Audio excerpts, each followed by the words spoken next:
చంద్రశేఖరరావు గారు పోతా పోతా డిసెంబర్ 7 నాడు 7 లక్షల కోట్ల అప్పు మాకు ఇచ్చిపోయిండు. ఈ 7 లక్షల కోట్ల ఆయన అప్పు చేసినందుకు దాదాపుగా 30,000 కోట్ల రూపాయల మిత్తిలు చెల్లించినాం. అంటే ప్రభుత్వాన్ని దారిలో పెడుతూనే, సంసారాన్ని చక్కదిద్దుతూనే ఆయన వారసత్వంగా మాకు ఇచ్చిన 7 లక్షల కోట్ల రూపాయల అప్పులలో 30,000 కోట్ల రూపాయలు చెల్లించినము. వారి వారసత్వంగా ఎండిపోయిన చెరువులు, రిజర్వాయర్లు మాకు ఇస్తే తాగునీటి సమస్యను పరిష్కరించుకుంటూ వస్తున్నాం. విద్యుత్ బకాయిలు పెట్టిపోతే ఒకటొకటిగా చెల్లించుకుంటూ వస్తున్నాం.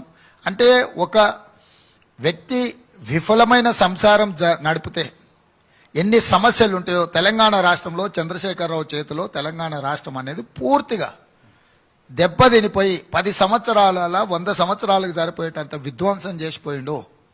వీటిని చక్కదిద్దుకుంటూ సరిదిద్దుకుంటూ పరిపాలనను దారిలో పెడుతూ ప్రజలకు ఏ మాట ఇచ్చినో ఆ మాట నిలబెట్టుకోవడానికి శాయశక్తులా మేము 100 రోజులు మాత్రమే పని చేసినాము. 100 రోజుల్లో మేము కాదు, చాలా మందితో నేను మాట్లాడుతున్న మీడియా మిత్రుల నుంచి రైతుల వరకు డిస్టింక్షన్ అంటే 75 మార్కులుగా పైగా మా ప్రభుత్వానికి ప్రజలు ఇచ్చే పరిస్థితి ఉంది. దాని ప్రాతిపదికనే ఎన్నికలలో ప్రజల్ని తీర్పు ఇవ్వమని మేము కోరుతున్నాం.